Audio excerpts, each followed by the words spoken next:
we started talking about the prohibition on deception. So the next hadith on this topic is وعن ابن عمر رضي الله عنه قال ذكر رجل لرسول الله صلى الله عليه وسلم أنه يخدع في البيوع. So somebody mentioned to the Messenger of Allah that there was a man and he would always get deceived by other people. Like he was, either naive, maybe gullible is too strong of a word. He used to very trusting and used to trust other people very much. And because of that, he would get deceived quite a bit. So they went and told the Messenger of Allah, said, this poor guy, he keeps on getting ripped off. He wanted to know what to do. فقال رسول الله صلى الله عليه وسلم, the Messenger of Allah said, من بايعت فقل لا خلابة. Said, whenever you engage in trade with somebody, you should say لا خلابة. Okay, so how many of you know Arabic, by the way? Just raise your hand if you know Arabic. It's okay, you don't have to be shy. And you're getting scared now. What does the word khilaba mean? How many of you who know Arabic know what the word khilaba means? Raise your hand again. All the hands are gone.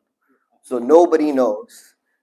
All the people who know Arabic, I know Sheikh Tariq knows. Besides him, anybody else, nobody knows what the word khilaba means. So this is not surprising. The reason why it's not surprising is Imam al-Nawawi, who he died in the year 700 something, it doesn't say on this book.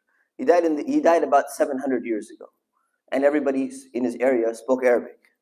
And most people didn't know what the word khilaba meant, so he had to explain what it means in his commentary, in his little book on Riyadh al-Salihin. So he said khilaba means khadi'a. This was the language that the Prophet ﷺ used to use. So he said khadi'a means deception, right? So the man who's getting ripped off should remind the other person when they're engaging in a contract, there should be no deception. So you're doing two things. Number one, you're speaking to yourself and you're reminding yourself that, hey, got to be cautious. Don't get ripped off. Sometimes it's called like self-talk, positive self-talk. Sometimes you got to tell yourself, hey, be cautious. Make sure you don't get ripped off by somebody else.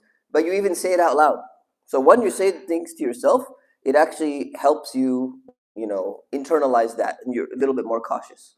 The second is you're telling the other person, we're about to make this deal. You better not be ripping me off. If the car has some malfunction, in its brakes, or the engine light was on last week, and you just figured out a way to turn it off, and it's going to turn back on maybe in next week again. You better not be tricking me. I asked you if there's anything wrong with the car. You told me, the car's fine, everything's good. You say, hey, la khilaba, you better not be ripping me off. So this hadith is muttafaqun alayh. It's in Bukhari and Muslim. And it tells us that when somebody is prone to being deceived, they need to do something about it. See, the Prophet ﷺ, he didn't just simply say, oh, poor guy, he's going to get rewarded in the akhirah. He didn't say that. Have sabr. It's okay, brother. There's bad people out there. Yes, there are bad people out there. And yes, you need to have patience over the difficulties that Allah tests you with. But you also are supposed to take some level of precaution. You're also supposed to do something to get yourself to a level where you become more aware, you're less likely you make yourself a hard target to be deceived. And you remind other people that, hey, if this is your practice, you shouldn't be engaging in this. So this is some advice that the Messenger of Allah ﷺ was given. The point is to always be balanced. You should never be overly skeptical of people, because then you'll never trust anybody. But you should never be so gullible or so naive to think that, my brother in Islam would never do anything to me, or my sister in Islam would never say something like that. Humans are humans. People are people. Everyone has nafs, everyone has desires. May Allah subhanahu wa ta'ala protect us from following our hawa, from following our desires, and may Allah subhanahu wa ta'ala protect us from the harmful desires of other people. Ameen. Wa sallallahu ala sayyidina Muhammad wa ala alihi wa sahbihi wa sallam. Assalamu alaikum.